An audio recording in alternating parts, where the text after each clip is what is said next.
La realidad, si esto es el caso, dice él, eso quiere decir que la realidad no es independiente. Que la realidad ya es con la conciencia. Ya es en la conciencia. Que lo que llamamos realidad no es más que el carácter intencional de la conciencia. Que los actos de conciencia están dirigidos a algo.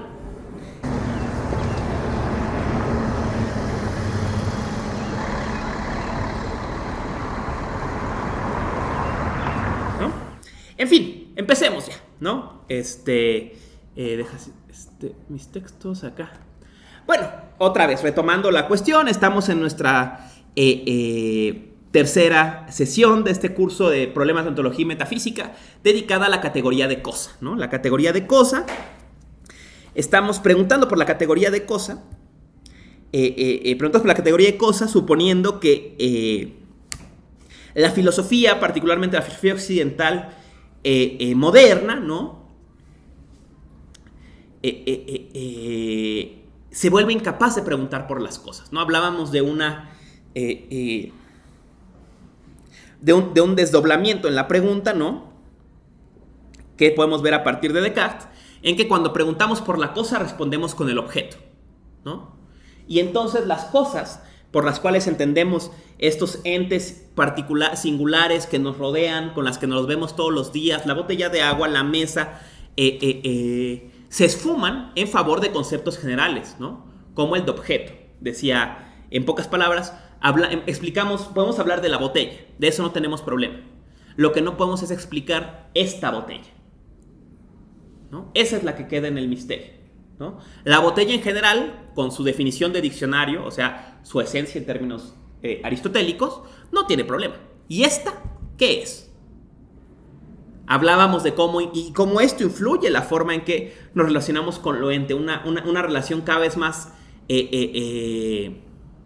abstracta, simbólica con lo ente, ¿no? En que la cosa real desaparece, ¿no? Este proceso de desaparición de las cosas lo llamará Heidegger y Jung en mediados del siglo XX desertificación, ¿no? Las cosas pierden su cualidad singular, su calidad, y se convierten en cantidades, ¿no? Se convierten en instancias, se convierten en cantidades de trabajo socialmente necesario, en términos de Marx.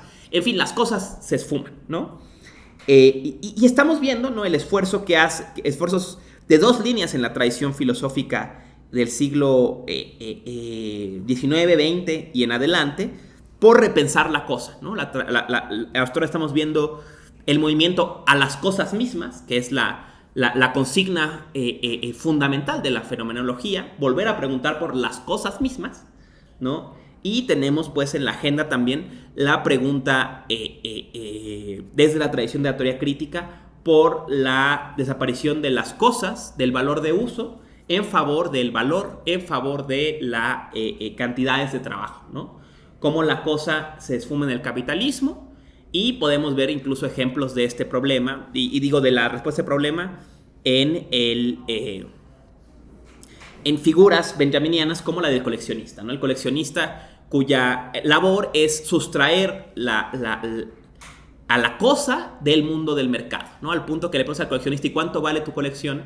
Y la respuesta es: no tiene valor, porque no la voy a vender.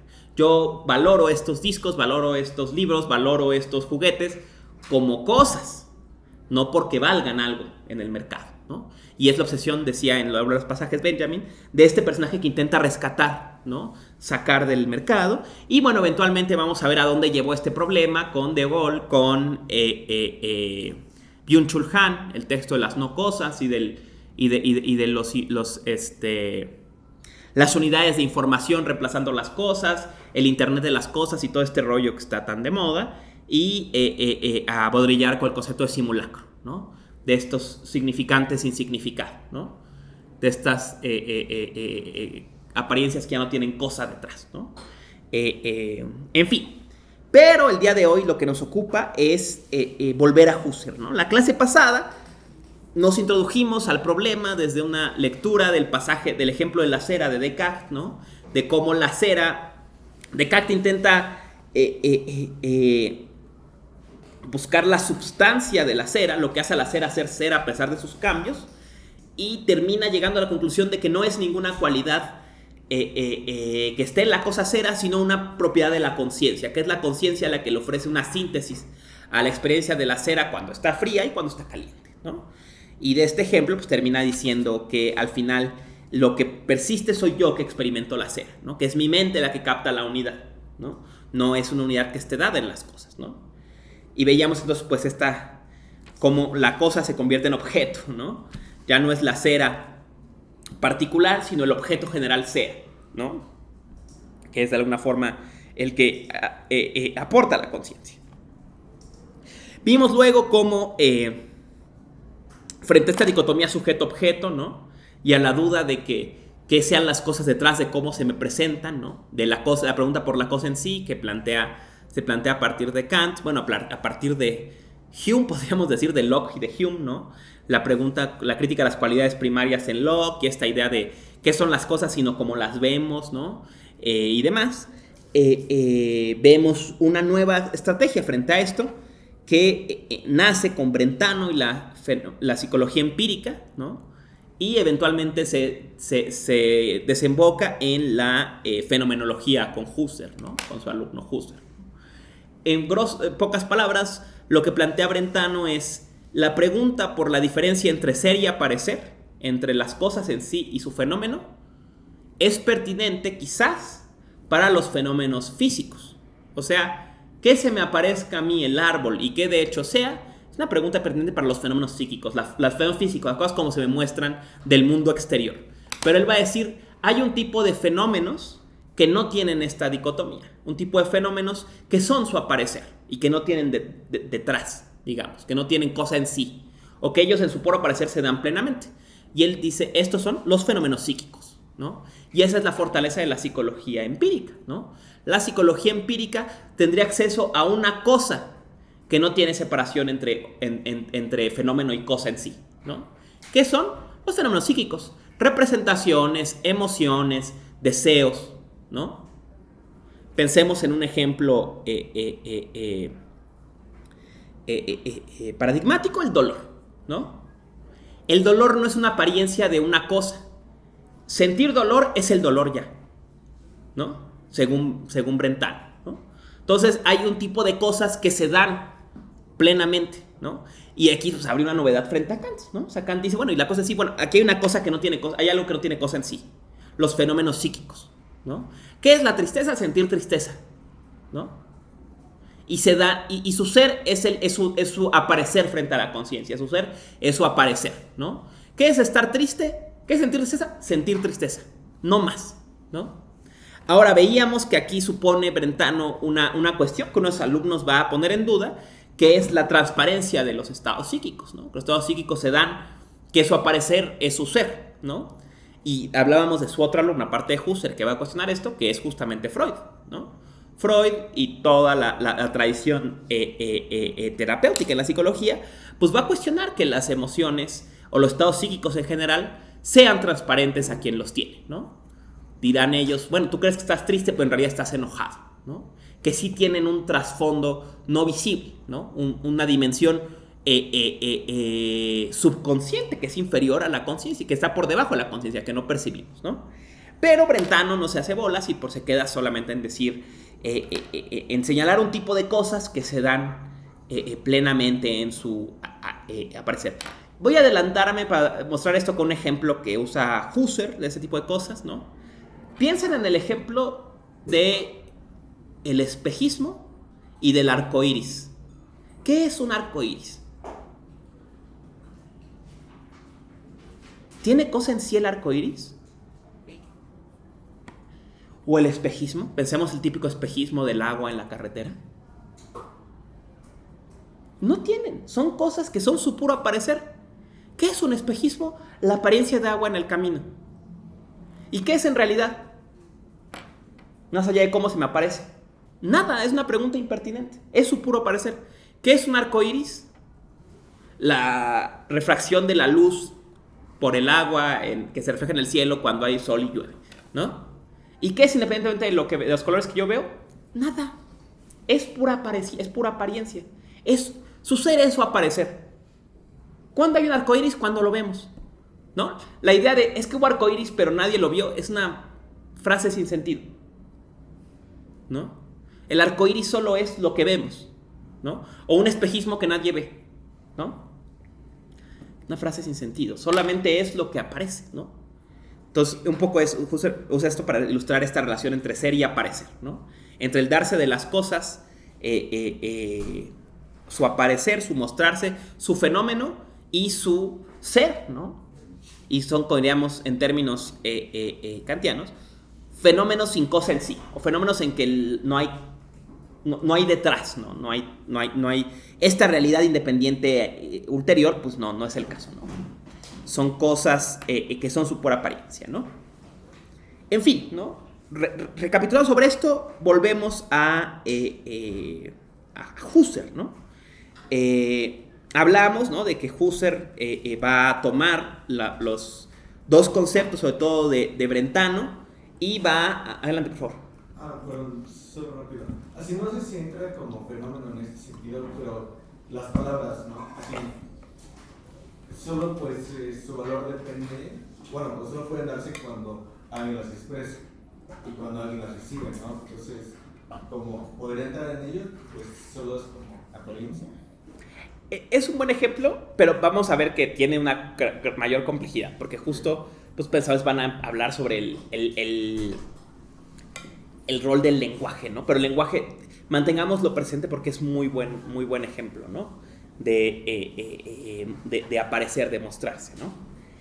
En fin, les decía, ¿no? Recapitulando sobre Husserl, ¿no? Husserl va a tomar dos conceptos fundamentales de la psicología empírica de Brentano y va a ampliar la dimensión de estos planteamientos, ¿no? Va a tomar el concepto de intencionalidad. Intencionalidad es la idea de que todo fenómeno de conciencia es direccional.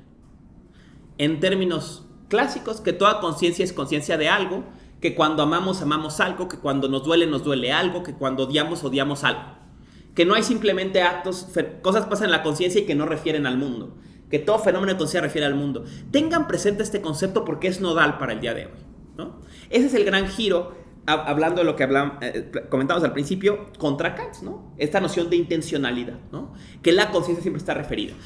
¿Les quedará esto claro si nos adelantamos a cómo aborda este problema Husserl criticando a Descartes? Dice Husserl criticando a Descartes. Descartes, dice él, quizás es el primer gran fenomenólogo, es el primero que cuestiona, pone en duda metodológicamente la existencia del mundo independientemente de cómo se me aparece y descubre el yo puro. Dice, el único error que cometió Descartes es que cuando dijo, cuando plantea cogito sum, pienso, por tanto soy, tomó el pensar solo como algo del sujeto y se olvidó que todo pensar es pensar algo. Entonces dice, habría que decir cogitare ergo cogito sum et cogitatus est. Perdón, no soy muy bueno en latín, ¿no? O sea, si hay pensar, entonces estoy yo que pienso, Descartes, pero hay algo que es pensado. Porque no pienso nada más a secas. Eso es intencionalidad. Que no pienso nada más. Que pienso algo, que no deseo nada más, que deseo algo, que no amo nada más, que amo algo, que no imagino algo, ¿no? Y que todo acto de conciencia es direccional, está referido de alguna forma al mundo. Primer concepto. Segundo concepto que va a tomar, el concepto de fenómeno, de aparecer, ¿no? De enfocarse en aparecer. Entonces, de estos dos conceptos, Husserl va a elaborar una propuesta metodológica para la filosofía, que es lo que él llama fenomenología, ¿no? La fenomenología pretende, grosso modo, veíamos la semana pasada, hacer teoría de las vivencias, ¿no? Describir qué es vivenciar, qué es experimentar un fenómeno, qué es aparecer, ¿no? Viene de Feinstein, aparecer, ¿no? Hacerse patente, ¿no? No una teoría sobre la realidad de las cosas independiente de la conciencia, no una teoría de la conciencia, una teoría del aparecer, ¿ok? Eso es lo que le interesa, el fenómeno, el mostrarse mismo, ¿no? no simplemente aquel a quien se muestra o lo mostrado, sino el fenómeno de mostrarse. Y desde ahí pues vamos a desdoblar todo lo demás, ¿no? Vamos a ver cómo funciona. Y bueno, decíamos, ¿no?, que la fenomenología husserliana tiene varios momentos, ¿no? Se va desarrollando desde investigaciones lógicas de 1900. Veríamos otra gran época alrededor de 1910 con Ideas 1, que es lo que nos va a ocupar, ideas relativas a una fenomenología pura, a una fenomenología pura y una filosofía fenomenológica, ¿no? Y de ahí, bueno, hacia los 30, hacia su obra póstuma, pues habría otro momento de su obra.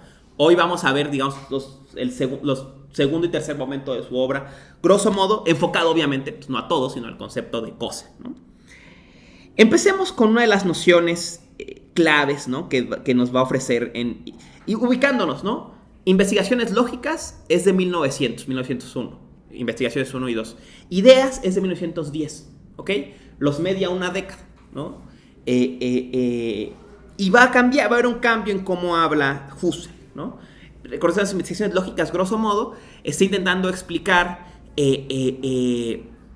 ofrecer una fundamentación objetiva de la lógica, dice él. ¿Cuál es fundamenta objetivamente la lógica? La lógica no describe las leyes del pensamiento, sino cómo aparecen las cosas, ¿no?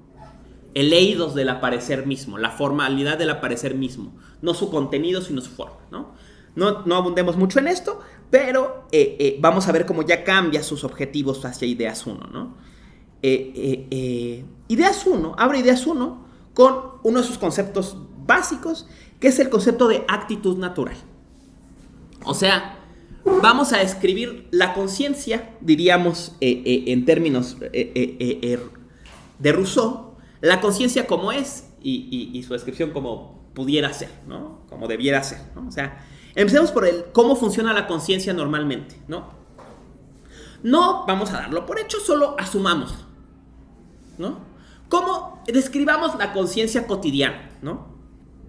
La conciencia natural, ¿qué sería el ser ahí cotidiano, el ser ahí fáctico de Heidegger, ¿no? O sea, el estado de la cotidianidad, ¿no? Este sería quizás uno de los primeros grandes giros del pensamiento fenomenológico, o de sus grandes peculiaridades, que va a ser unas primeras filosofías de la vida cotidiana. Diría Descartes, ¿no? ¿Cómo fue el término que usaba en latín? Aquí lo tengo anotado de la clase pasada.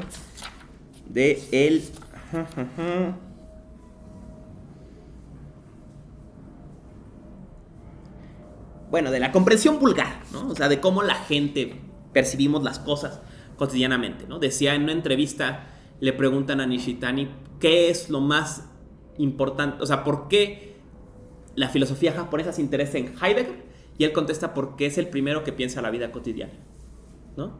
Entonces vamos a ver qué significa pensar la vida cotidiana, ¿no? Entonces partimos pues de esta idea de posición natural, de cómo se nos presenta el mundo pretéticamente, antes de que nos preguntemos teóricamente sobre él, ¿no?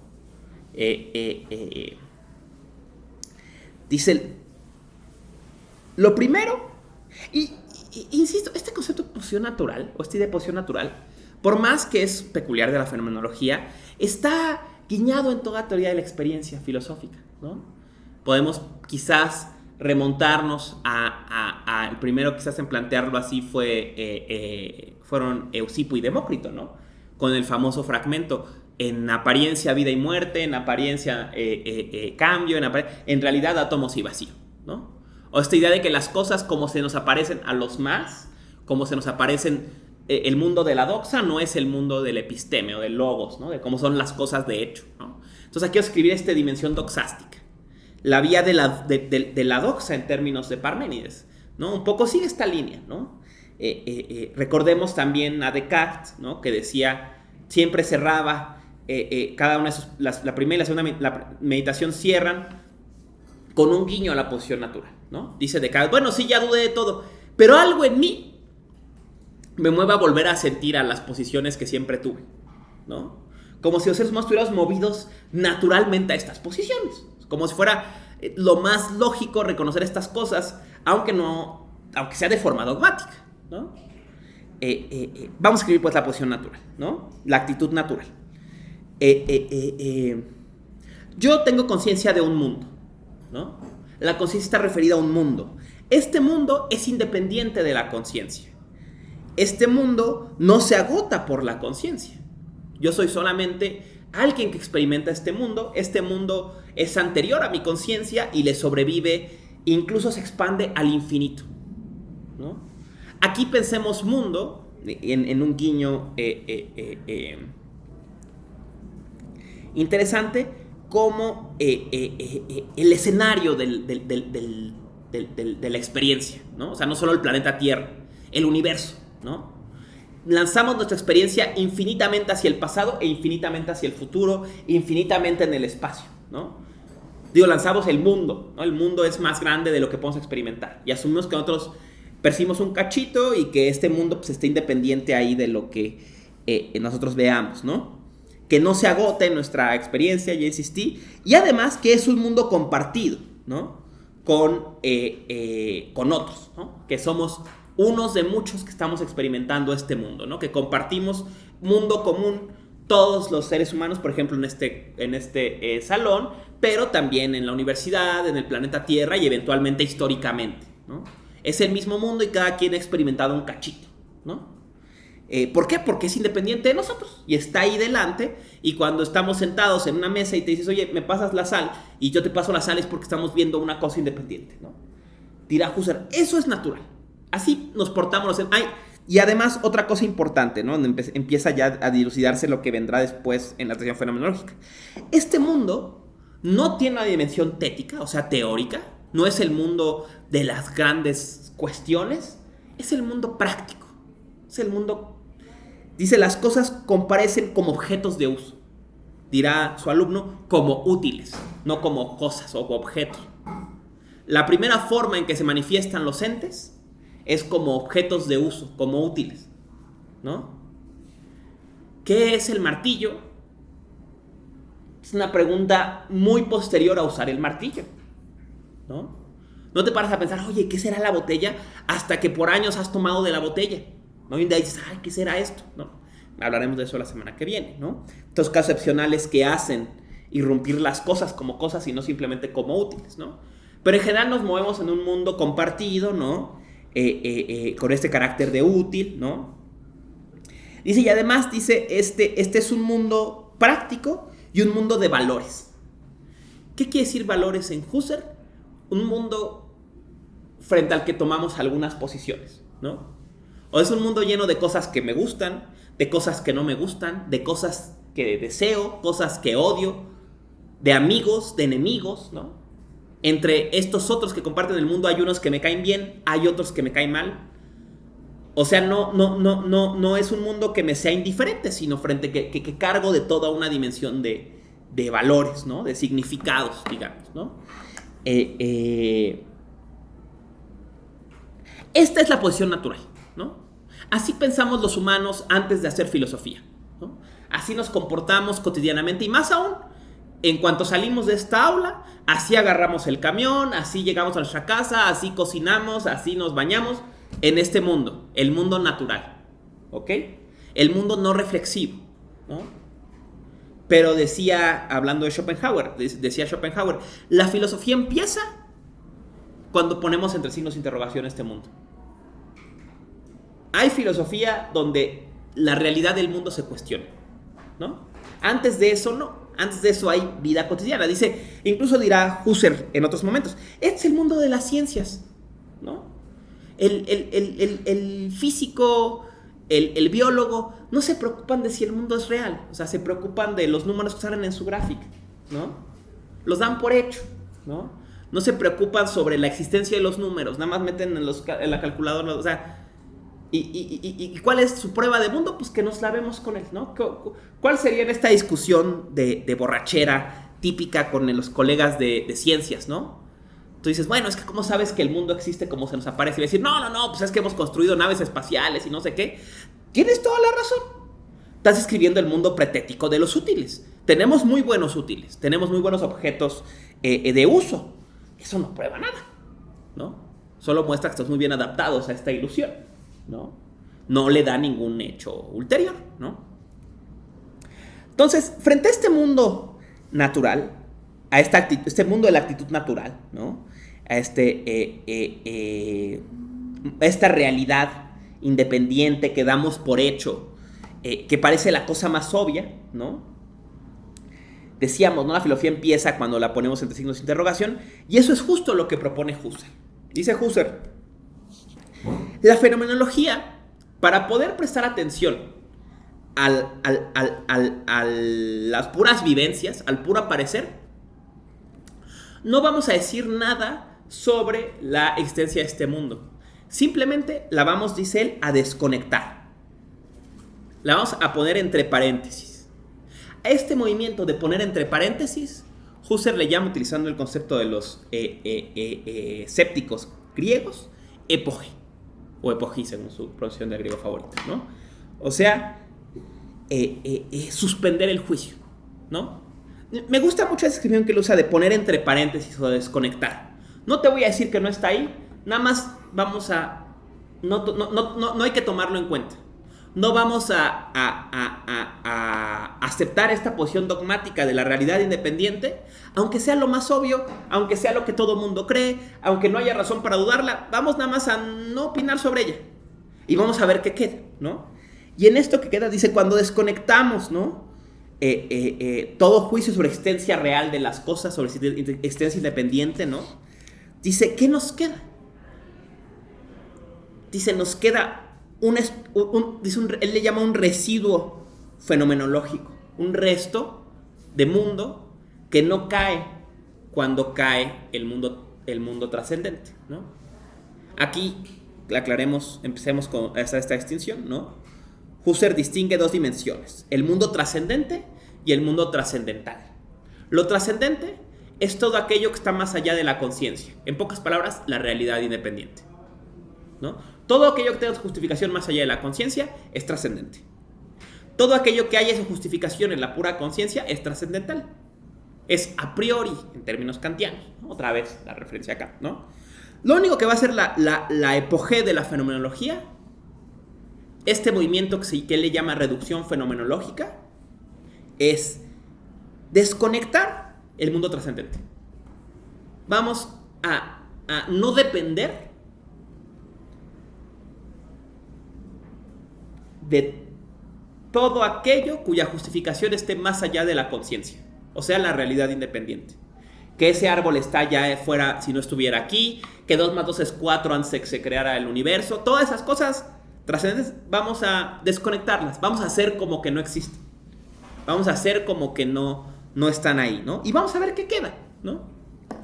Y justo así dice, vamos a poder hacer una topología de este plano trascendental, o sea, escribir qué queda cuando quitamos el mundo, qué queda cuando quitamos la realidad. El padre de este movimiento, para que les quede del todo claro, es Descartes. La reducción fenomenológica es la primera meditación. Vamos a quitar todo el mundo exterior y luego vamos a ver qué queda. Eso es el movimiento fenomenológico. La diferencia va a ser la respuesta, no el planteamiento. El planteamiento es el de Descartes, ¿no? Ahora recuerden, Descartes nunca dice que no sea cierto. Dice, basta con que dudemos. O no es así. Dice, no les voy a decir que no es cierto que existe el mundo exterior. O sea, es decir, que no tengo pruebas. Y como ya me han mentido los sentidos, no les creamos en adelante. Simplemente eso dice Descartes. Eso es esta epogé que en este momento se llama reducción fenomenológica. ¿Por qué diferenciar estas dos? Porque en el centro husserliano hay muchas epogés, muchas suspensiones, muchas cosas que dice, hagamos como que esto no existe. Por ejemplo, él dice, la ciencia hace epogé de los valores. Describe un mundo objetivo sin importar qué nos sentimos sobre él, ¿no? Y aquí usaremos un ejemplo de Nishida, ¿no? La flor del biólogo y la flor del poeta es muy diferente, porque el biólogo la describe sin emoción, pero el mundo no es sin emoción. Entonces el poeta describe la experiencia de la flor, ¿no? Cómo la vive, cómo se le abre, y se le abre pues, también afectivamente, ¿no? Mientras que la descripción objetiva, dice, él hace epogé del mundo práctico, epogé del mundo de los valores, ¿no? Epogé del mundo cotidiano, ¿no? Entonces hay muchas epogés, muchas suspensiones. Pero la propia la fenomenología, o la que él va a llamar reducción fenomenológica, es la epogé o la suspensión o la desconexión, la puesta entre paréntesis del mundo trascendente. O sea, del mundo, de la realidad independiente de la conciencia. Insisto otra vez, no es que diga que no existe, simplemente vamos a hacer como que no existe. Vamos a quitarla y ver qué queda, ¿no? Ese es el esfuerzo husserliano, ¿no? Ahora, ¿qué queda, no? Vamos a ver aquí dónde difiere de Descartes, ¿no? Primero que nada, dice, queda, entonces, la pura conciencia, ¿no? Dice, queda un mundo que no es de cosas, ¿no? Como la realidad, ¿no? El mundo de de las cosas reales, sino queda un mundo de eidos, de formas, eidético, una dimensión eidética, ¿no? De estructuras de la conciencia, no de cosas concretas, ¿no? Dice, queda un mundo trascendental, o sea, justificado en la pura forma de la conciencia, sin una referencia a un mundo exterior, ¿no? Un mundo a priori, ¿no? Y entonces empieza su descripción, ¿no? Dice, ¿qué nos queda? Dice, de entrada nos queda la conciencia, pero conciencia pues, es una hipóstasis, ¿no? Dice, propiamente lo que nos queda son actos de conciencia, ¿no? No quitamos el árbol, nos queda el ver el árbol, nos queda el amar el árbol, nos queda el sentir el árbol, recordar el árbol, imaginar el árbol. Eso es lo único que nos queda. Dice él, quitemos la realidad del árbol, pero nos queda que lo vemos, que lo sentimos, que etcétera, ¿no? Hasta aquí no hemos caminado mucho de Descartes, ¿no? Pero aquí viene, presten atención, pues, en este giro que va a dar aquí, porque es el gran cambio, ¿no? Dice, y es lo que les mencionaba, dice, Husserl, sí, es cierto, solo nos quedan los actos de conciencia. Si quitamos el mundo, solo quedan los actos de conciencia. Solo queda el representar, el imaginar, el desear, el sentir, el dolor, etc., ¿no? Pero el error que cometió Descartes cuando hizo su reducción fenomenológica en las meditaciones metafísicas fue olvidarse de que la conciencia es intencional. ¿Qué quiere decir? Que no puedes nada más representar, tienes que representarte algo. Que no puedes imaginar, tienes que imaginarte algo. Que no puedes fantasear, tienes que fantasear sobre algo. Que no puedes odiar, tienes que odiar algo. Que la conciencia nunca es independiente. O en términos clásicos, que toda conciencia es conciencia de algo. Este es el gran cambio, ¿no? Les decía que todo cogitare, toda conciencia, todo acto de conciencia, refiere a un cogito, a alguien que conoce, pero también a un cogitatum, a algo conocido. Seguro, un poco lo que hablamos la semana pasada, aquí empiezan a vislumbrar dónde va a estar el truco. ¿No? Otra forma en que Husserl pone esta frase es, toda conciencia tiene en sí algo que la trasciende. Reconstruyendo el truco, lo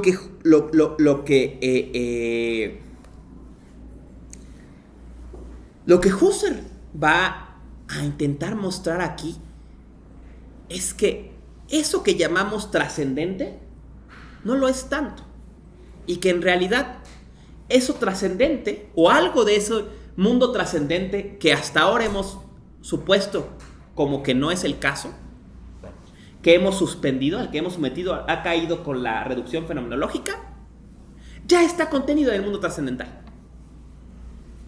Que la conciencia no es a secas, sino que como estar, en tanto la conciencia siempre es referida al mundo, algo del mundo está ya en la conciencia. En otros términos, diciéndolo en términos radicales, dice el principio de todos los principios, la realidad, si esto es el caso, dice él, eso quiere decir que la realidad no es independiente. Que la realidad ya es con la conciencia, ya es en la conciencia. Que lo que llamamos realidad no es más que el carácter intencional de la conciencia. Que los actos de conciencia están dirigidos a algo. Ilustremos esto con un ejemplo y abundamos, ¿no? Dice él, ok, ¿no? Tomemos actitud natural. Mesa, aquí está la mesa. Me va a decir el filósofo, ¿en qué te bajas? En que la veo. Y eso me da prueba de que la mesa está ahí, que existe.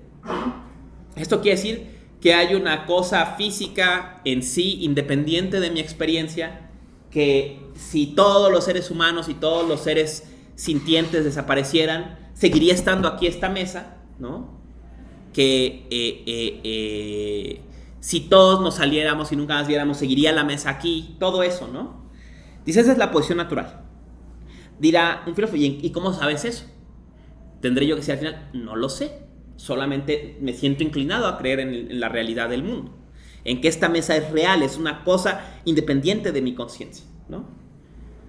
Y entonces Husserl me va a decir, mira, no te voy a decir que no es cierto. Solo te voy a decir que vamos a hacer como que no estás seguro, ¿ok? Entonces hagamos como que no demos por hecho que esta mesa existe, independiente de tu conciencia, ¿ok? Vamos a ver nada más. ¿Qué es lo que en realidad pasa? Yo diré, bueno, pues que veo una mesa, ¿no? Que percibo una mesa. Dice, puedes pronunciarte por eso sobre la realidad de la mesa. Yo diré, bueno, pues en realidad no, en verdad no puedo decir que la mesa existe independiente de mí solo porque la veo. Pero aquí viene el truco, dirá Husserl. Pero aún así, si ves la mesa, quiere decir que algo del ver, que algo del acto de conciencia que es ver, contiene ya la mesa misma, o algo de la mesa misma. En otros términos, ¿no? Espero que ustedes les vaya aclarando esta idea. El representarse, ¿no? El cogitare, ¿no? El conocer, es direccional y con ello es polar. Todo conocer tiene alguien que conoce, pero tiene algo conocido. Entonces, en el propio conocer ya está contenido quien conoce, que veremos más adelante, el yo puro, pero también lo conocido. Una referencia a lo conocido, ¿no? Entonces, de pronto resulta que tal vez la realidad no es tan independiente de la conciencia, sino que se dan a la vez, ¿no? A este fenómeno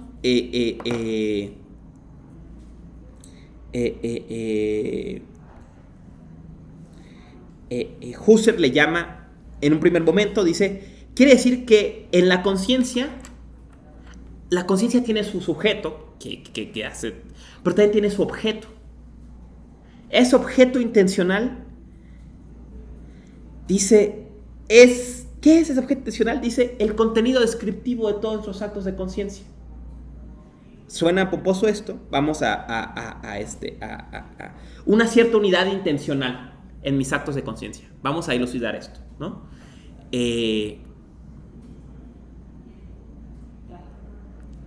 Yo les digo, a mí me encanta el color de esta mesa. Me parece delicioso el color de esta mesa, y una maravilla. Entonces, bueno, es un asco, está horroroso, es de oficina de mal gusto. A mí no me gusta porque me recuerda a la mesa que tenía mi papá en su oficina y eso me choca. A mí se me da igual, ¿no? Yo me imagino que podría ser de otro color, ¿no? Va a decir Husserl, hay un montón de actos de conciencia, ¿no? Alguien, un gusto, un disgusto, hay una imaginación, una fantasía, ¿no? Un montón de actos de conciencia, pero todos tienen una cierta unidad intencional. ¿Qué les da unidad? Que todas hablan de lo mismo. Les daba el ejemplo la semana pasada, ¿no? A mí me encanta la mostaza. Ay, a mí me choca la mostaza, ¿no? Cuando tenemos este tipo de pláticas, suponemos que hablamos de la misma mostaza. Si no, no tendría sentido. Oye, a mí Juan me cae súper bien. A mí se me hace pesado, ¿no? Esa plática solo es válida si hablamos del mismo Juan, ¿no? Y en esta, ¿no? En esta unidad de los actos intencionales, Husserl rescata un resquicio de lo que solemos llamar realidad, que es independiente del mundo trascendente. Pensemos, vamos a ilustrarlo, ¿no? Pensemos, ¿no? Los actos de conciencia tienen un carácter direccional, ¿no? Diríamos un carácter vectorial, ¿no? ¿Qué es un objeto intencional? Según Husserl, dice, este polo de un montón de actos de conciencia, ¿no? Aquí hay un yo, un yo, un yo, un yo. Vamos a hablar de cómo se diferencian más adelante. Pero a uno le gusta, a otro no le gusta, otro nada más lo ve, ¿no? Otro lo desea, ¿no? Pero todos los actos de conciencia refieren a lo mismo, ¿no? La conciencia natural, la actitud natural diría, lo que pasa es que todos están referidos a una cosa independiente. ¿Cómo sabes que es independiente? No sé, nada más me lo imagino, lo postulo dogmáticamente. Y Husserl dice, no hace falta. La pura conciencia, ¿no? Esto, ¿no? El puro vivenciar, ¿no? Siempre está referido a algo, ¿no? Y en la medida en que muchas conciencias, muchos actos de conciencia están referidos a lo mismo, a ese lo mismo le podemos llamar objeto intencional. O sea, un objeto dependiente de la conciencia, ¿no? Un objeto trascendental. ¿No les parece esta idea rara que haya un objeto trascendental? Un objeto independiente de la realidad, o sea, que no depende de la realidad. Ese es el gran giro husserliano, el gran truco de la fenomenología. Aclaremos un poco esto, ¿no? Primero Husserl saca unas primeras conclusiones de esto, ¿no? Dice, primera conclusión, la realidad, lo que solemos llamar realidad, de hecho, no depende, no tiene por qué ser independiente de la conciencia. No tenemos por qué asumir una realidad independiente de la conciencia para dar razón de nuestros actos de conciencia. Basta con asumir que hay algo en todos estos actos de conciencia que se refiere a lo mismo.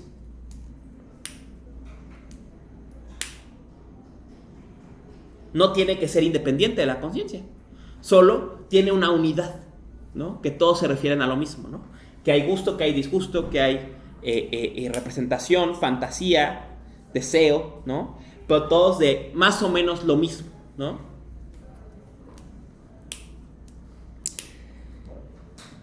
Entonces,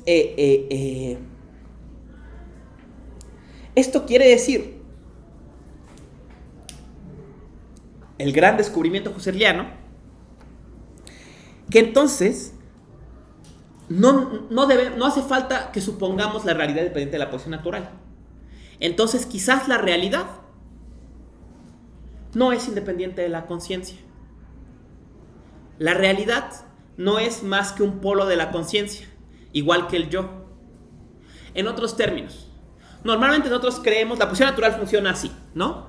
Está el mundo por un lado, luego estoy yo por el otro, y después se lanza la conciencia, ¿no? El acto de conciencia, la intuición, diríamos en términos tradicionales, del mundo por el sujeto, ¿no? Esta es la descripción clásica de la experiencia, ¿no? Y es la posición natural, dice Husserl. Ahora Husserl va a decir, ¿y si funciona al revés? ¿Y si el fenómeno primitivo es la vivencia, el acto de conciencia? ¿Y el acto de conciencia se despliega polarmente?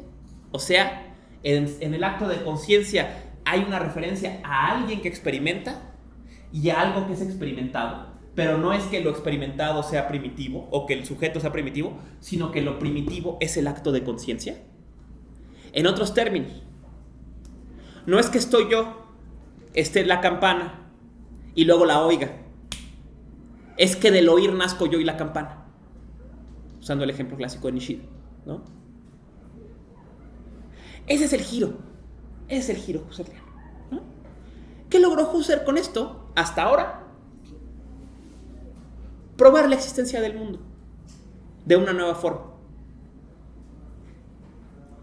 O más bien, veremos la semana que viene, mostrar que la pregunta por la realidad del mundo es una pregunta irrelevante. Porque el mundo no es sino cómo se nos presenta, no es sino su aparecer. ¿Qué es la realidad? El aparecer del mundo.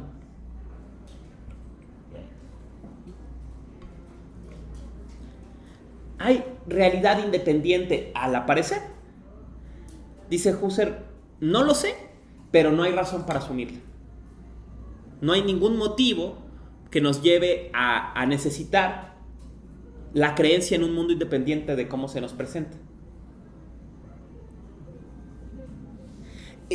Entremos un poco en esta idea, ¿no? Veamos algunas consecuencias. Primero vamos a ver cómo se desdobla, ¿no? Aquí viene pues un poco de jerga fenomenológica, ¿no? Pensemos el acto de conciencia, ¿no? El acto de conciencia que decíamos que siempre es intencional, ¿no? Aquí pensamos ver, sentir, desear, todo acto de conciencia, recordar, imaginar, ¿no? Todo acto de conciencia. El acto de conciencia, dice Husserl, va a tener dos componentes, ¿no? Que es los que toman de la tradición clásica aristotélica, ¿no? Tiene una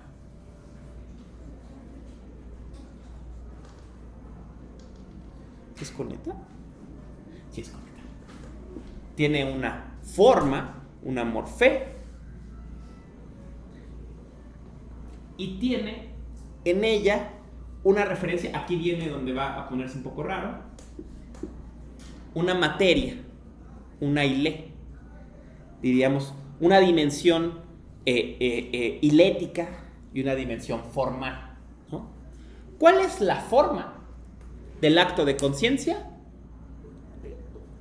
¿Cómo voy al mundo con ese acto de conciencia?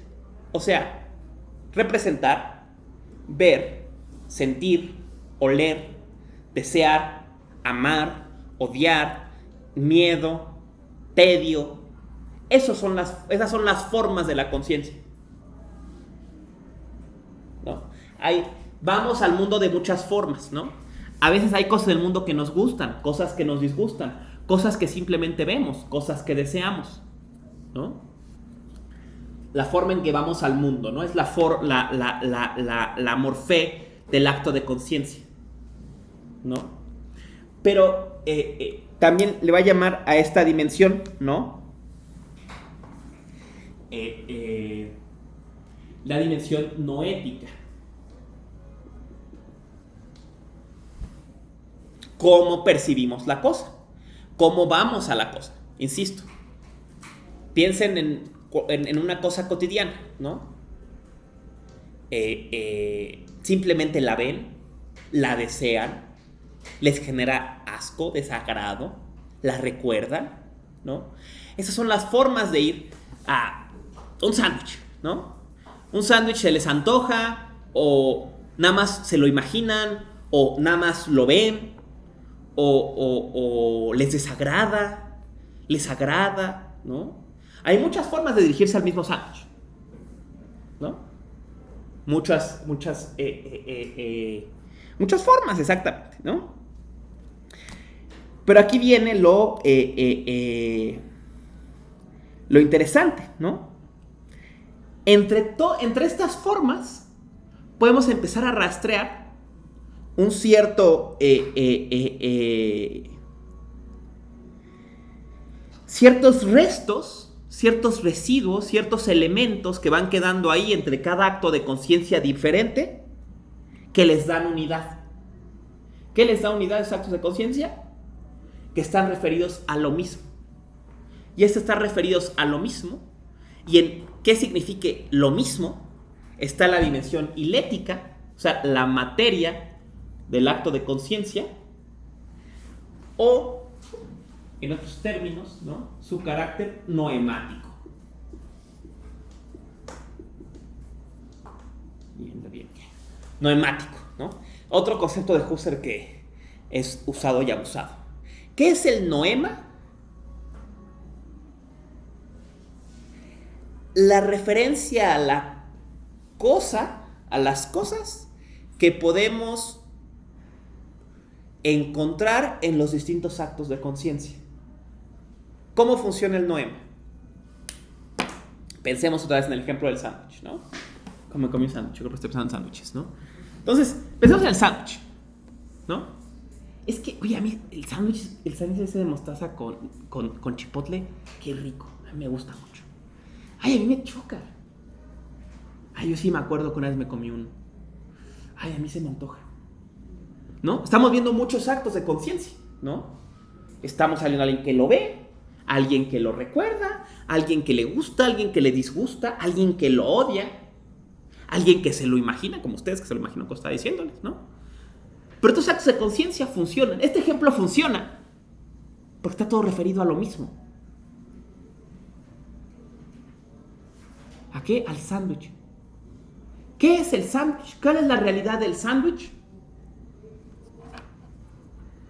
Ser unidad de muchos actos de conciencia. Eso lo hace el noema.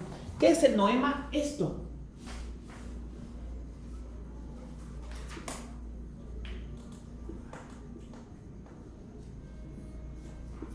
Eso hacia lo que van distintos actos de conciencia.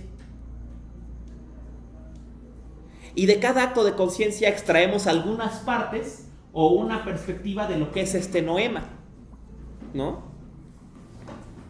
A lo mejor han tenido esta experiencia. Pensémoslo con alguien, ¿no? Te platican de alguien. No, es que conocí a Pancho. Oye, ¿cómo es Pancho? No, pues es un tipazo y Pancho siempre.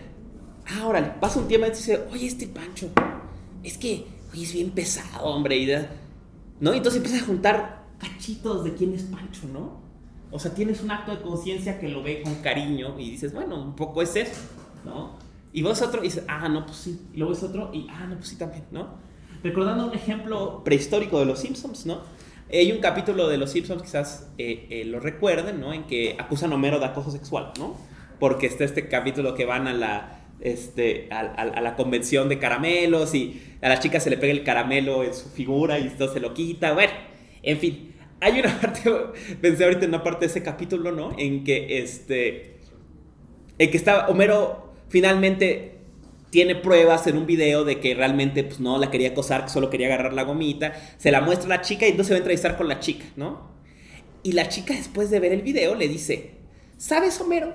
Dice, yo creo que eres un cerdo, pero tu hija dice que eres bueno y lo pienso también, ¿no? Así funciona el noema, ¿no?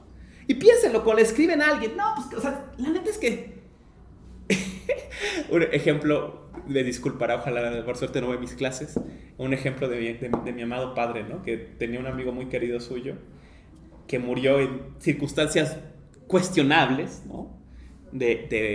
Al parecer, no entra en detalles de quién era, pero parece que murió de un infarto en un hotel de paso, ¿no? Y que era pues era un adicto y un borracho, ¿no? Y pues él estaba muy dolido, ¿no? Y todavía mi mamá ya me dio esa risa, ¿no? Dice, bueno, es que, nadie lo entendía, es que él era un bohemio. Y dices, bueno, o sea, claro, pues, seguro sí, o sea, si lo ves como tu amigo, pues sí lo ves como un bohemio. Yo lo veo como un pinche vicioso, o sea, pero... Y también es eso, ¿no? O sea, ¿qué es él? Las dos cosas, ¿no? Es este polo de unidad de todos estos actos intencionales, de todas estas formas de ver la cosa, ¿no? La cosa no es más que... En otros términos, la cosa, para Husserl, es la síntesis de sus apariciones, de las formas en que se da, de las formas en que la conciencia se abre a ello, ¿no? Síntesis de múltiples intenciones, ¿no? Como Homero, ¿no? Yo creo que es un cerdo, pero tu hija dice que eres bueno y también eres bueno. O sea, eres estas dos cosas, ¿no? Se da esta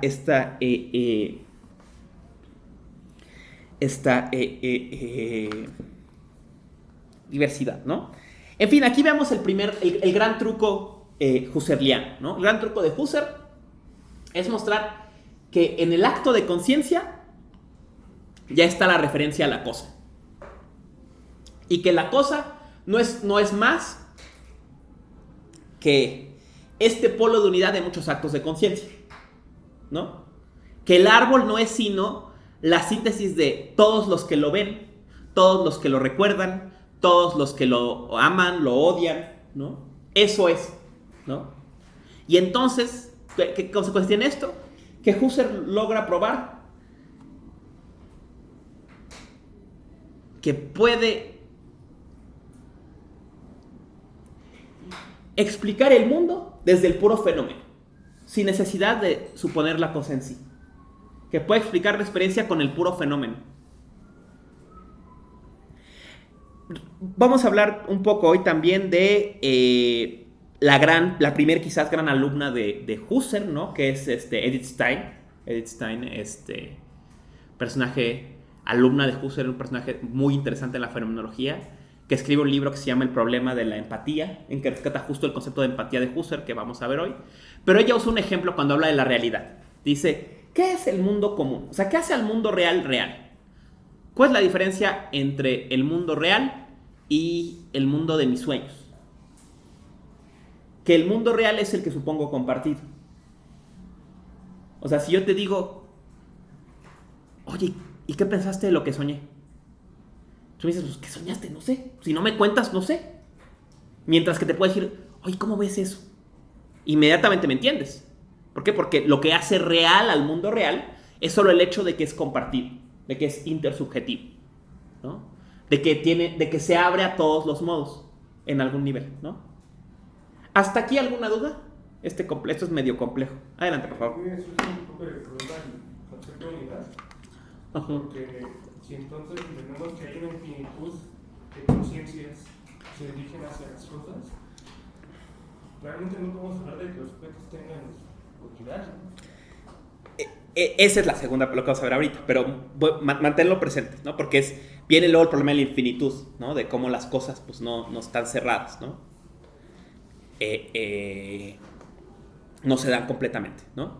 Algo más hasta aquí que haya quedado, dejando en suspenso, ¿no? Porque vamos a ver eso. Algo más que no haya quedado claro de todo esto de noético, noemático, ilético, todo este rollo, ¿no? Estos conceptos son, o sea, una maña que tienen los husserlianos es hablar en su propio idioma y muchas veces casi hay que empezar por un diccionario, ¿no? Entonces este es un pequeño diccionario de qué significa noético y noemático, ¿no? ¿Podría volver a describir la diferencia? Ok, vamos a ver otra vez la diferencia. Fenomenología es ciencia de las o descripción de las vivencias, de los actos de conciencia. ¿Cómo describimos los actos de conciencia? Haciendo reducción fenomenológica del mundo real al que se refiere. O sea, de quedarnos con el puro acto de conciencia, ¿no? Husserl va a dividir el acto de conciencia en dos partes. En materia, en la dimensión ilética, y en la dimensión formal, que después le va a llamar noética, ¿no? ¿Cuál es la forma del acto de conciencia? ¿Cómo se dirige al mundo? Su intención, ¿no? Dice él desde Investigaciones Lógicas.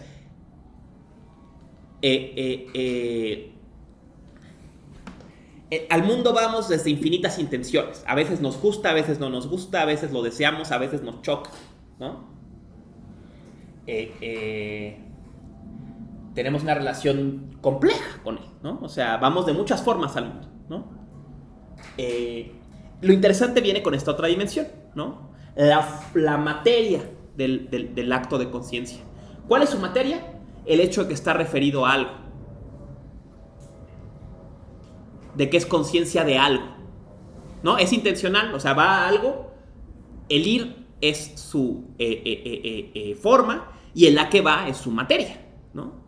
Y en este a que va queda esta otra dimensión contra la forma noética, la dimensión noemática, el noema. ¿Qué es el noema? Esta referencia común de muchos actos de conciencia, la unidad de muchos actos de conciencia. Les decía, ¿no? A mí me cae bien Pancho, a mí se me hace pesado. Yo no lo conozco, yo me lo puedo imaginar. Todas estas frases son significativas porque refieren al mismo Pancho. Ese es el noema, ¿no? Esta unidad de todos los actos de conciencia, ¿no? Hasta aquí. ¿Hasta aquí? ¿Quedó más claro? Ok, ahora vamos a ver este otro punto del que hablamos, ¿no? En su...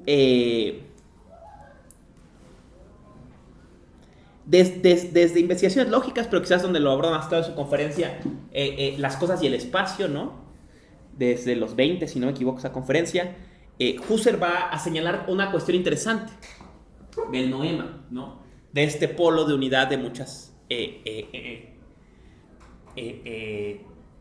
actos de conciencia, al que podríamos llamar, sin mucha complicación, cosa, ¿no? la cosa de la conciencia, de lo que trata el tema de la conciencia, lo que habla cada acto de conciencia, esa cosa a la que refiere es el noema.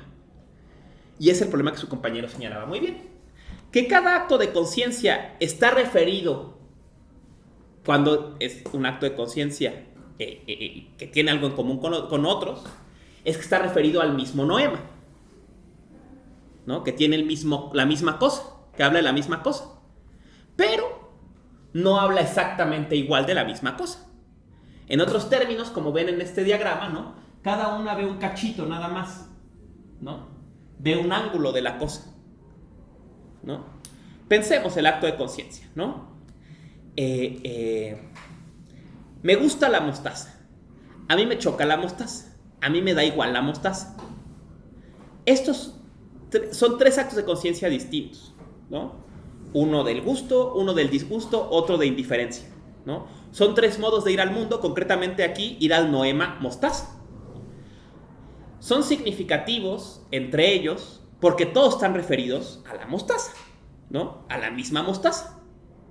Pero claramente, como su compañero señalaba muy acertadamente, no exactamente a la misma, porque a uno le gusta y al otro no le gusta. ¿Qué quiere decir eso? Que las cosas están abiertas, ¿no? Que los noemas están abiertos, que nunca están plenamente dados, que nunca se dan plenamente a un solo acto de conciencia, que siempre hay lugar para que llegue alguien más y vea otro lado de la cuestión, ¿no? Todos los actos de conciencia están referidos a lo mismo, en la misma, pensemos en la intención, van en la misma dirección, pero no caen exactamente en el mismo lugar. Husserl, por ejemplo, lo describe como rayos, a veces, ¿no? Entonces, cada acto de conciencia es como un rayo, un haz de luz, ¿no? Imaginemos un haz de luz. Todos están alumbrando la cosa, y la cosa no es sino el lugar donde los haces de luz se encuentran. Pero cada haz de luz va a alumbrar un cachito distinto. Y todos los haces de luz tienen que asumir de origen que ninguno ve la cosa completa. Que para todos siempre queda un lugar abierto en esa cosa. Esto es lo que esta idea husserliana de que las cosas no están cerradas, de que las cosas no están nunca acabadas. Les voy a dar un ejemplo bobo, ¿no? De nuestra carrera, ¿no? Al día de hoy están los libros, papers y conferencias sobre los diálogos de Platón abundan. Diría un suspicaz, ¿qué más vas a decir de los diálogos de Platón después de 2500 años? ¿No? Pues mucho, porque hay algo que nadie ha visto. Porque todos han visto un cachito, ¿no? Se los voy a explicar en otra forma, en términos de Dogen, del gran filósofo zen, ¿no? Japonés, ¿no? Dogen dice en un texto del Shobogenzo que se llama Mitsugo, el diálogo íntimo de corazón a corazón. No, ¿sí? No es el Mitsugo, es en otro, no recuerdo cuál. Dice, habla sobre el Dharma, ¿no? La enseñanza de Buda, ¿no? Y dice, en el fondo, dice, la enseñanza de Buda y de Bodhidharma y de todos los patriarcas y de todos los maestros y de todos los sutras, pues es lo mismo, ¿no? Dice, pues ¿entonces qué? O sea, pues todos dicen lo mismo. Dice, pero lo dicen diferente. Ponen lo mismo, pero de una forma diferente, ¿no? Dice, ese es el chiste, ¿no? Todos dicen la misma verdad, pero la dicen de forma distinta. Un poco aquí pasa algo parecido, un movimiento parecido, ¿no? Todo el mundo ve lo mismo, pero de forma distinta, ¿no? Es el mismo lugar, pero vemos cosas distintas, vemos ángulos distintos. Todos conocemos a Pancho, pero conocemos un ángulo distinto de Pancho, ¿no? Es el mismo Pancho, sí en un sentido, pero no en otro sentido, ¿no? Es el mismo polo, la mismo polo de unidad, sí, pero no vemos exacto lo mismo. Y es interesante pensar así, ¿no? Les digo, esta idea, ahora sabemos que Husserl está trabajando, pero a quien normalmente se le atribuye más es a Merleau-Ponty en Fenomenología de la Percepción, ¿no? Y es justo esta idea de Merleau-Ponty de que él dice en Fenomenología de la Percepción, ¿no? Cuando entra el otro a escena, el mundo se convierte en mi mundo. Y entonces me doy cuenta que la cosa se resiste a mí, que nunca se me da completamente, que siempre hay algo más que yo no veo, porque es lo que ves tú, ¿no? que si agarramos que nunca veo el anverso y el reverso de la hoja, ¿no? Y que hay otro lado que tú ves y que otro lado que el otro ve. Y no solamente en el sentido burdo, sino otra experiencia, ¿no? Piensen en esto, ¿no? O sea, decía esta frase, ¿no? De estas cosas que a veces decimos que ilustran esta relación, ¿no? Vi X película y no me gustó, pero puedo ver cómo a otros sí les gustaría. Cuando dices eso, estás reconociendo esta relación. O por ejemplo, les voy a dar un ejemplo penoso de cine, ¿no? Vi la semana pasada La Trampa de M. Night Shyamalan, ¿no? Me gustan las películas de M. Night Shyamalan, ¿no? Entonces la vi y es horrorosa, o sea, pero es un crimen, o sea, es penosa, o sea, de eso, o sea, de eso que dices, oye, que se te olvidó cómo hacer películas, tienes criterio, hombre, o sea, debiste haber visto eso y decir, ¿sabes qué? Mejor ahí la dejamos, ¿no? Pero llega un punto en que ves una película así, dices, o sea, hay algo que no debo estar entendiendo. No puede ser que esto sea la película. Hay algo que no estoy viendo, ¿no? Es esta experiencia, ¿no? Dices, no puede ser que la película se agote en esta tontería. Tiene que haber otro lado que no estoy viendo, ¿no? Hay otro tema que no acabo de percibir, ¿no? Pensemos, esto pasa a veces con clásicos de la literatura, ¿no? Lees El Gran Gatsby y dices, bueno, esto es un folletín, ¿cómo puede ser esta la gran obra de la literatura norteamericana? Y dices, no, espérate, pues es que sí, o sea, hay esta otra dimensión que tiene que yo nunca había pensado, ¿no? O hoy es el gran álbum de todos los tiempos, ¿no? Y dices, bueno, esto es una mediocre, ¿no? Hay algo que no entiendo todavía de él, ¿no? Y hemos tenido esta experiencia, ¿no? En que sabemos que cuando experimentamos algo, que no lo vemos completamente, que en algo se nos oculta, ¿no? Que él nos da una cara y esa cara que nos da guarda las otras. Y en las otras está el guiño al otro, ¿no? A las otras personas que van a llegar y ver otra cosa, ¿no? Van a ver la misma cosa desde otro lado, ¿no? Y este es uno de los grandes cambios, ¿no? Que va a presentar Husserl a la interpretación de la cosa. La cosa no está nunca cerrada, ¿no?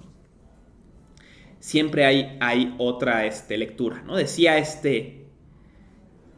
en El Trabajador, Junga usa un ejemplo que siempre me ha gustado, ¿no? Dice Junga, ¿qué sería de la ciudad? El trabajador habita en la segunda parte, ¿no? Dice, el trabajador habita en la ciudad, ¿no? Dice, ¿cómo vería la ciudad un hombre que no entiende el mundo moderno? Imaginen que llegara Robinson Crusoe, no, por ser un ejemplo, ¿no? Llegara un hombre salvaje y se parara en medio de Frankfurt, ¿no? ¿Cómo entendería hordas de humanos que caminan hasta que una máquina les dice hasta aquí, y entonces obedecen a esa luz y con la luz cambia de color, continúan? Dice, ¿cómo entendería semejante acto? ¿No? El semáforo, ¿no? Decía, este Gallardo, ¿no? Cuando daba clase de Junga, me acuerdo mucho, ¿sabes? Usaba un ejemplo de un pintor, no recuerdo qué pintor era, ¿no? Una anécdota muy divertida que decía que era cuando se empezaron a instalar los primeros teléfonos y que un pintor iba a ir a ver a un amigo y el amigo quería lucirse. Entonces puso de acuerdo con alguien para que le hablara mientras estaba el pintor ahí, ¿no? Entonces está así hablando y, espera, sonó el teléfono, deja contesto, ¿no? Y ya contestó y decía, y se queda el pintor viendo y le dice, qué curioso invento del teléfono, dice, una campana que suena y uno va, ¿no? Y decía esto, ¿no? O sea, ¿cómo es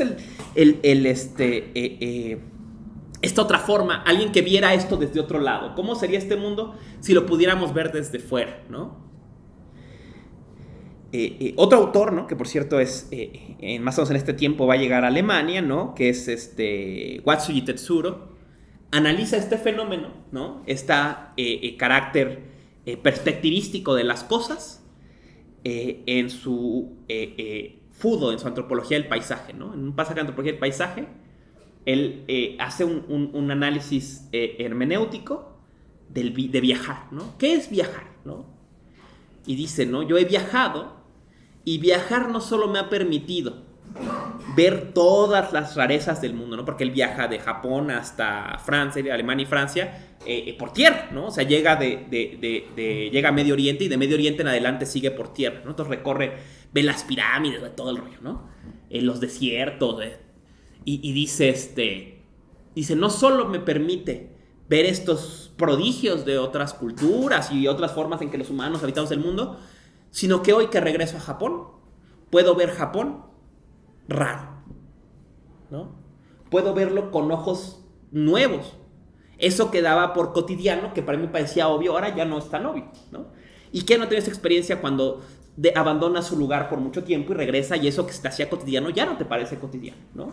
Entonces puedes verlo con nuevos ojos, ¿no? Puedes llegar desde otro lado a esa que es la misma cosa, ¿no? Estricto sentido, ¿no?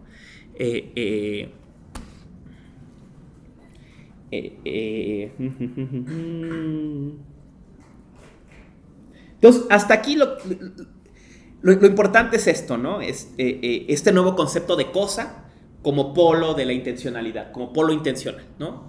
¿Qué es una cosa? Aquello a lo que se refieren muchos actos de conciencia, ¿no?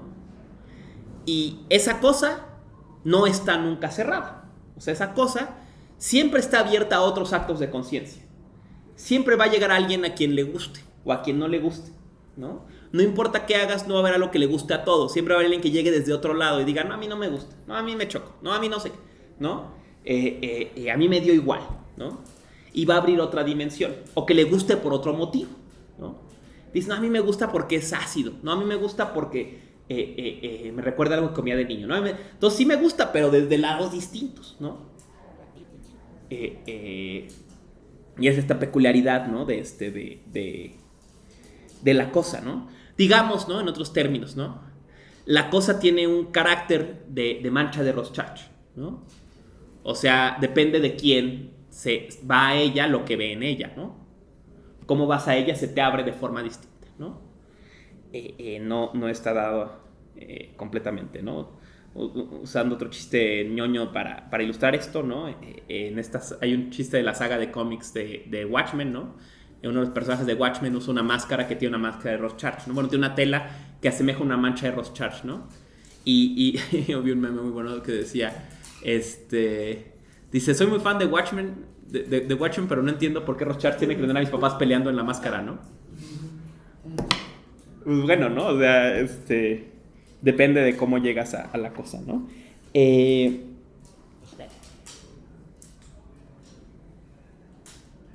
¿Hasta aquí alguna pregunta? ¿Algo que no quede claro? De este carácter abierto de la cosa, de lo noético, noemático, ilético, todo este rollo.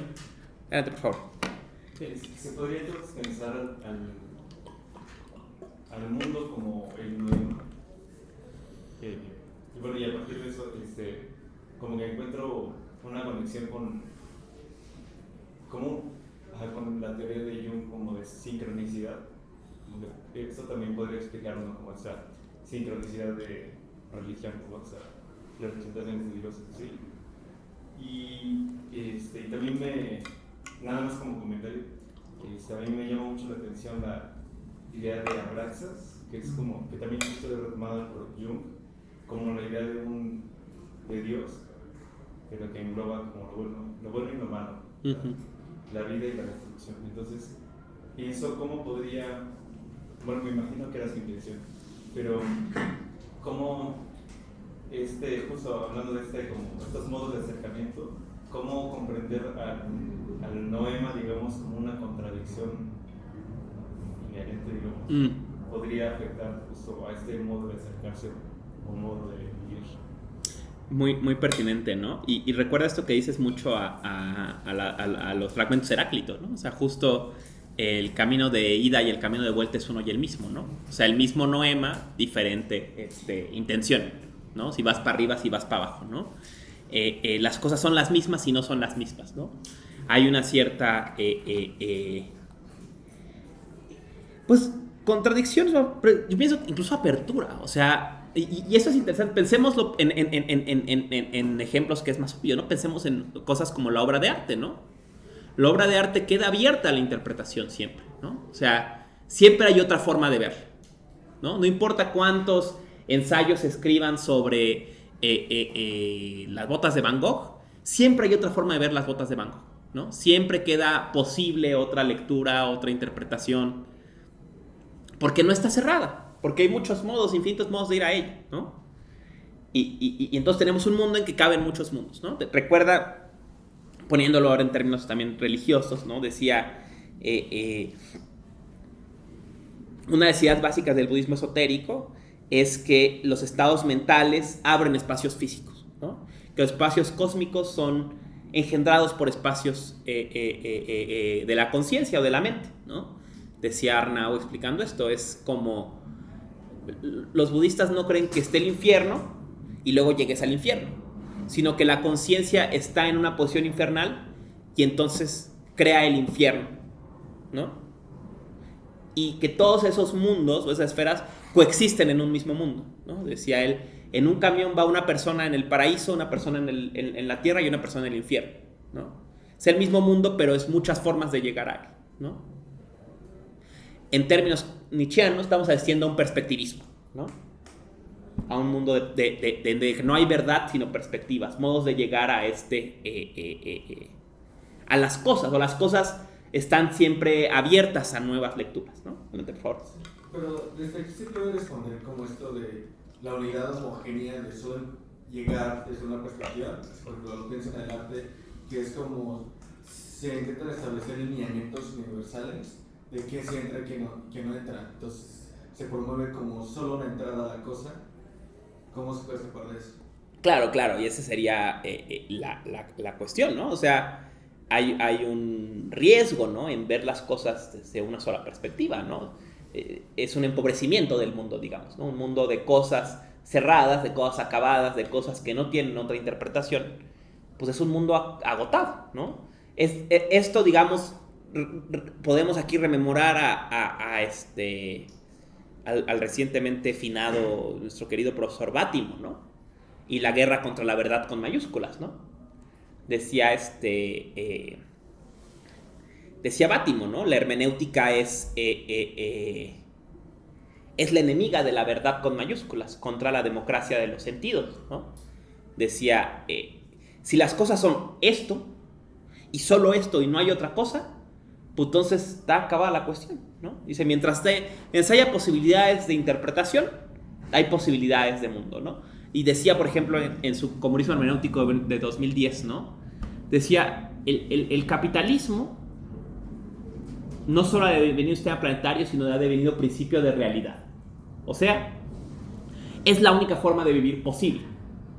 Entonces, aún imaginar otra forma de vivir es aberrante, ¿no? El famoso ejemplo de Zizek, ¿no? Es más fácil imaginar el fin del mundo que un mundo mejor, ¿no? Porque se vuelve el principio de realidad, o sea, simplemente es imposible pensar más allá de esto. Y entonces, pues, no solamente se cierra el campo fáctico del cambio, sino incluso el campo de lo imaginable, ¿no? De otras perspectivas, ¿no? Entonces, sí, es una lectura muy interesante, ¿no? Y aquí vemos un poco lo que hablamos al principio de estos guiños de Husserl de la fenomenología, el brinco de la fenomenología a la hermenéutica, ¿no? A estas, ¿no? O sea, si la fenomenología describe las cosas, pues ahora vemos que las cosas son libros abiertos, ¿no? Que las cosas no se describen, sino se recrean, ¿no? En todas sus experiencias, ¿no? Adelante, por favor. Y ahorita. Estaba como reflexionando un poco en la noción de archivo y tratamos de ver qué tipo de acercamiento hay hacia la cosa archivo, ¿no? Porque entonces también como que hace pensar qué tipo de cosas nos dejan un archivo, así por decirlo de un archivo. Porque normalmente como que nosotros vamos a elegir archivo como, sí, estas cosas, ¿no? Que tienen una registro, ¿no? Y nos vamos como a papeles, ¿no? A placas, ¿no? Uh-huh. Pero, si mal no me acuerdo, la autora japonesa Yuriko Maiko, ¿no? En este libro que habla sobre el cuidado, la ética del cuidado, pues da una nueva perspectiva, ¿no? Tal vez como juntándolo con la fenomenología, ¿no? Porque podríamos decir, hacer esta pregunta, ¿no? ¿Qué tipo de cosas son archivo, ¿no? ¿O qué tipo de cosas podemos archivo, ¿no? Uh-huh. Porque también como que, pensando de una manera, un archivo es como una cosa matemática, ¿no?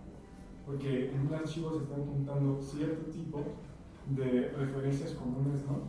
Uh-huh. De ciertos objetos, ¿no? De ciertas uh-huh. Pero bueno, no sé cómo se ve. Muy buena observación. ¿Sabes? Digo, sin abundar mucho, ¿sabes en qué pensar también en el concepto de imagen dialéctica de Benjamin, ¿no? Benjamin dice, hay ciertas cosas que no son solo cosas, sino que contienen todo el sentido de un mundo, ¿no? Y es justo la imagen dialéctica, que es el tema del libro de los pasajes, ¿no? O sea, tomas a ciertos tipos, a ciertos elementos del mundo moderno. Por ejemplo, el pasaje de París, ¿no? El pasaje de París describe la modernidad, ¿no? Las viejas calles parisinas se cubren con techumbres para convertirlas en bazares. Los bazares venden novedades, ¿no? ¿Qué es una novedad? Pues justo siempre diferente, ¿no? Es algo que nunca permanece. Entonces dice él, pero está construido sobre las ruinas del viejo mundo burgués, ¿no? Porque son las viejas calles, ahora se les echan techumbres, ¿no? Un poco lo que pasó con la Plaza de los Chinos en México, ¿no? Las ruinas de un viejo mundo de instituciones, ahora se construye este mundo de novedades, ¿no? Y un mundo de constante flujo, de constante cambio, ¿no? Nunca vuelves a lo mismo, en fin, ¿no? Y todo eso está cristalizado, ¿no? En esta cosa, ¿no? Y esto le da toda otra dimensión. No solamente es que la cosa tenga múltiples sentidos, sino que la cosa de alguna forma refiere a... No hablamos mucho de eso, pero otra cosa de la que... hablaremos ahorita, que es lo que él llama el nexo cósico, ¿no? Que también es una idea que luego Heidegger le va a piratear, que es para él el plexo de referencias, ¿no? Y es que las cosas nunca están a secas, ¿no? Las cosas siempre están entre otras cosas, ¿no? El mundo no es un conjunto de cosas, es una red de cosas, ¿no? Las cosas, cada cosa refiere a otras cosas, ¿no? La hoja refiere a la pluma, y refiere al árbol, y refiere al cuaderno, y refiere a la... ¿no? O sea, tantas entrelazadas, ¿no? Y que en eso, pues, una cosa, desde una perspectiva, puede contener la referencia a todas. Colega, ahora sí, perdón. Sí, yo tengo una duda, y es como pensando en este sentido de que son actos de conciencia y que usamos la palabra direccionados, ¿no? Entonces mi pregunta es como si direccionado es igual a intencionalizado con un fin, porque pienso mucho en este ejemplo de como esta discusión que tuvo Calva con Lacan y con Breton. No sé si topas esa anécdota, estaban viendo como un frijol saltarín mexicano, y pues en ese entonces, ¿no? Entonces, como que era el misterio, ¿no? Los pusieron sobre la mesa y Calva como que fue el que les dijo, como es, hay que abrirlo para ver como qué es lo que hace que salte el frijol, y Breton decía que no, que lo maravilloso estaba en simplemente ver cómo el frijol saltaba, ¿no? Mientras que Lacan decidió como portarse desde la indiferencia, como de estos actos de conciencia que sí remiten a esto, pero entonces no entiendo como que no sé si están como intencionalizados, como conscientemente por sí mismos. Ve lo que dices, sí. Pues digamos, o sea, Husserl diría los actos de consideración no son intencionales, son intencionales. O sea, están de una forma, son formas de dirigirse al mundo, ¿no? No necesariamente, o sea, no porque sean conscientes, sino ellos mismos son la conciencia, ¿no? La conciencia es un montón de actos que tienden al mundo en general, ¿no? De muchas formas, ¿no? Y esto es una referencia muy importante, ¿no? Porque también quiere decir una idea que después Nicole rescató, que decía que el mundo nunca nos era indiferente, ¿no? O sea, siempre o nos gusta o nos disgusta o nos aburre pero no estamos nada más ante él, ¿no? Que es otra cosa que también va a decir Husserl en su obra tardía. Dice, el gran error de la ciencia es la idea del observador objetivo. No hay observadores objetivos. Siempre somos observadores intencionales, ¿no? O deseamos, o tememos, o amamos, pero no vemos a secas, ¿no? El observador de la ciencia ve sin sentir, sin ninguna intención, ¿no? Sin ninguna forma de aproximarse a las cosas. Dice, esa es por eso, como decía, ¿no? La ciencia hace apogeo de la vida cotidiana, porque la vida cotidiana siempre está referida de una u otra forma al mundo, ¿no? Diríamos pues, más adelante en la fenomenología, desde una cierta disposición afectiva, ¿no?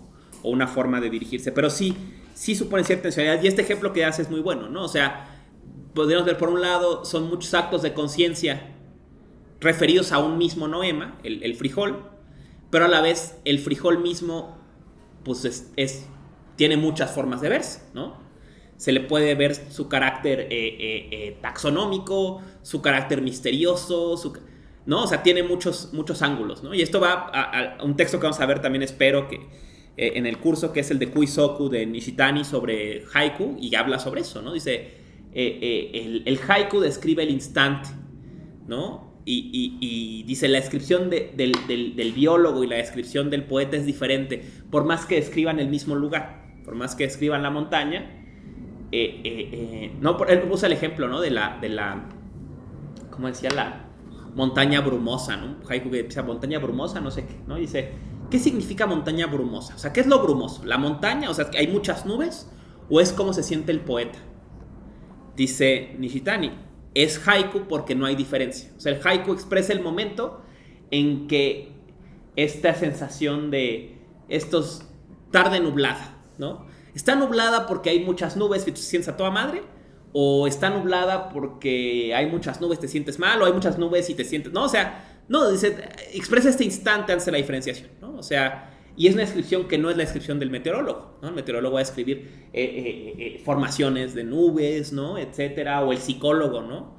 Mientras que el poeta intenta escribir entrecruzamiento, sobre todo el haiku, ¿no? Este instante en que no es un estado mental ni un estado físico, sino que es el puro mostrarse la cosa brumoso, ¿no? Con esta emotividad, ¿no? Pero sí, o sea, creo que muestras un muy buen ejemplo de estos distintos actos de conciencia. ¿Algo más, colegas? Adelante, por favor. Cuando mencionamos el concepto de hipoge, Uh-huh. cuando viene la suspensión del juicio, me quedé pensando porque ese rato pues habías mencionado que estaba el que conoce, el acto de conciencia y algo conocido. Uh-huh. Y como tal, no se entendí bien, que era como el cambio de Husserl, era entender que del acto de conciencia también salía algo conocido y el que conoce. Uh-huh. Pero si hay una suspensión del juicio en la hipoge, y como tal ya no estaría tampoco, bueno, se suspende la conciencia, o sea, ese acto de conciencia ya no aparecería ni lo conocido ni el que conoce, o bueno, me causa este conflicto, o sea, entonces lo que nosotros veríamos en una hipoge sería la cosa abierta, como inacabada, pero entonces ya no sería como una cosa, no sé. Sí, veo lo que dices. Ahora sí que ilustras muy bien la cuestión, ¿no? Husserl dice, ¿no? Vamos a hablar de Husserl otra vez. Posición natural es esta. Hay un mundo que está ahí. Hay un montón de sujetos conscientes, de personas, seres humanos, seres vivos, lo que sea, que tienen intuiciones de este mundo. Pensemos en sentido empirista clásico, que son impresionadas por este mundo, por cosas de este mundo, ¿no?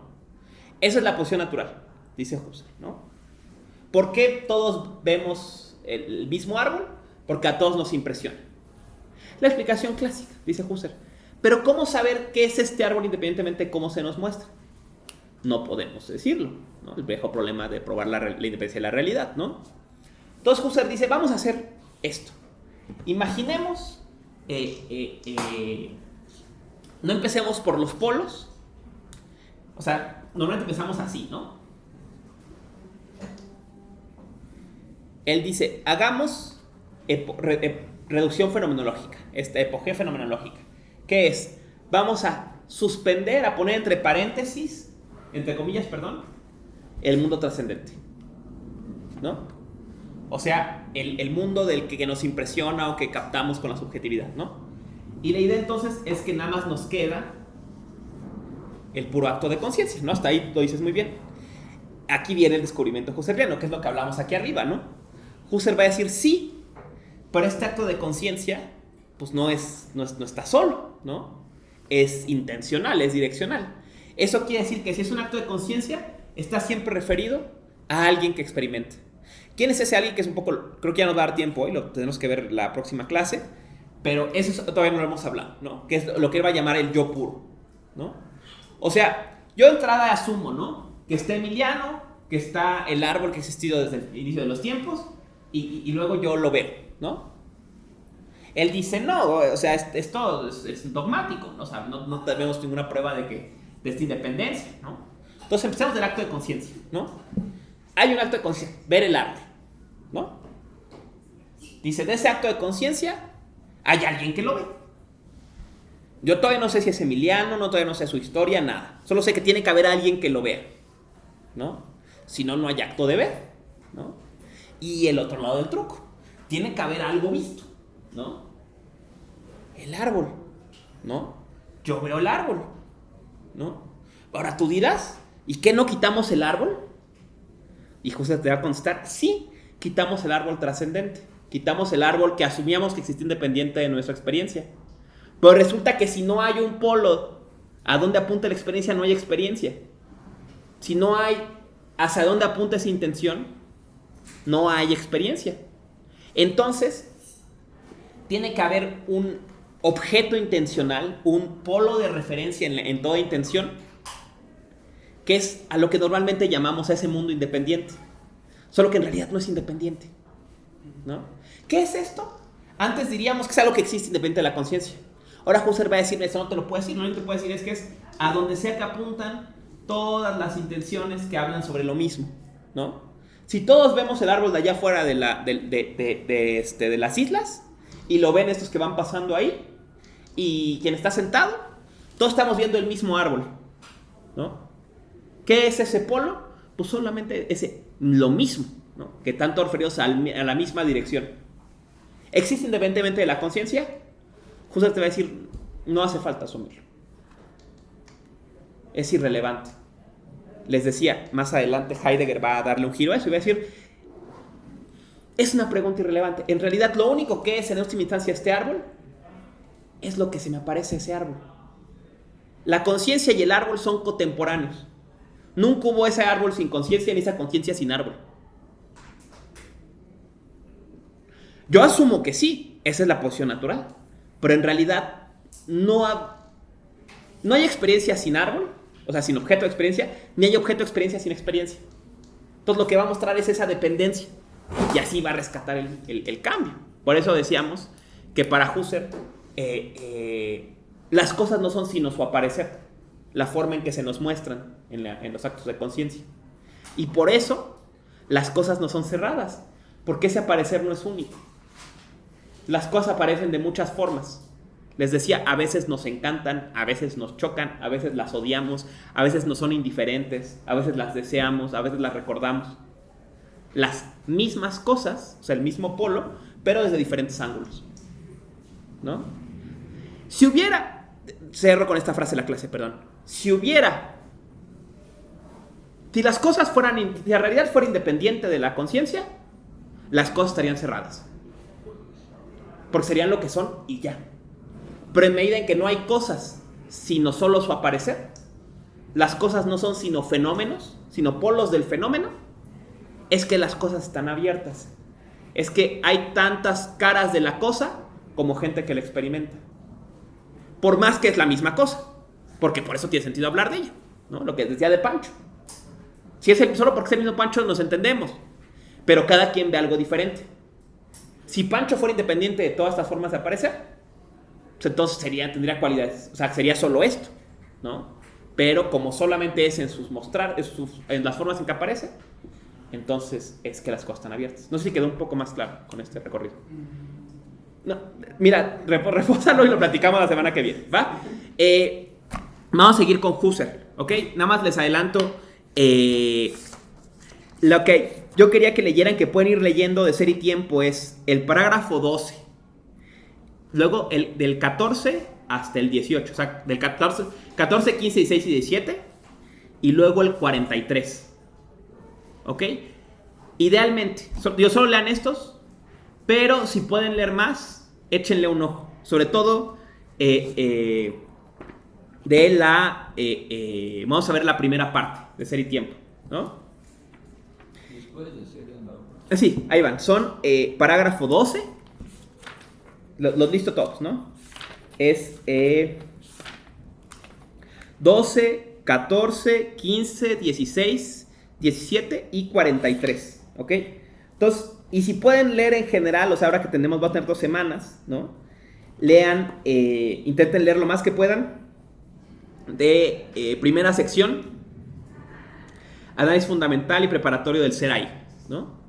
Básicamente vamos a enfocarnos en el concepto de ser en el mundo, de las cosas del ser en el mundo y la cotidianidad y todo este rollo. Vamos a como reconstruir esa parte Y voy a intentar, para ilustrarles mejor el tema, espero tenerlo ya para la semana que viene, si no para la que sigue seguro, les voy a subir en el Mega un resumen o un esquema de Ser y Tiempo completo, ¿ok? También para que se puedan como hacerse una idea de cuál es el proyecto general de este texto y a dónde ir si les interesa una cuestión particular. Otro tip más ya les había dado. La versión de José Gauss está mal escrita. ¿Qué quiere decir esto? Está escrita extremadamente pomposamente. Porque así escribía también Ortega y Gasset. Pero él tenía más pluma. Entonces, muchos conceptos estos son ya canónicos, pero no se entienden. Si un concepto no entienden, o sea, si están leyendo y algo no les queda obvio, probablemente no es por Heidegger, es porque Ortega y Gasset está usando una palabra que no es muy adecuada, ¿no? Como cura y todo esto, tú dices, ¿de qué estás hablando, güey? ¿No? O sea, tip que lo hace más fácil, búsquenlo en la edición en inglés. O si de plano quieren más, busquen en el alemán qué palabra usa y la ponen en el diccionario, en el Wikidiccionario. Y entonces van, como esos conceptos que tienen tanta tradición, los pueden empezar a ir como desbaratando, ¿no? Déjenles les digo uno, ¿no? Creo que había uno que era como, no creo que usa él, pero creo que, o sea, la traducción en inglés es curiosidad, ¿no? El preocuparse, no, el preocuparse por es dealing, ¿no? O sea, como algunos que el güey usa como frases bien raras y dices, a ver, pero ¿de qué está hablando Heidegger? No, pues de curiosidad. Ah, ¿no? Ah, ya, ¿no? O sea, entonces es un tip. Siempre que se atoren en Ser y Tiempo, es muy probable que sea culpa de la traducción. Y si es culpa de traducción, bueno, claro, pueden buscar la traducción de Taurus, lo que sea. Nada más busquen la palabra. ¿Qué palabra está usando ahí en otras traducciones que les sean más habilidades? O si leen mejor italiano o francés, busquen nada más esa frase, ¿cuál usan? Y se van a hacer una idea más clara. Y si de plano se pierden, búsquenla en alemán. Y normalmente en alemán no hay pierde. O sea, si ven, busquen el término en el diccionario etimológico, les va a quedar muy claro qué palabra quiere, o sea, qué quiere reflejar Heidegger. ¿Ok? Entonces, muchos de los problemas tienen que ver con problemas de traducción, ¿no? Ya se me vino el tiempo, se me pasó la clase, pero cualquier cosa me quedo aquí afuera por si quieren comentar algo, ¿va? Muchas gracias.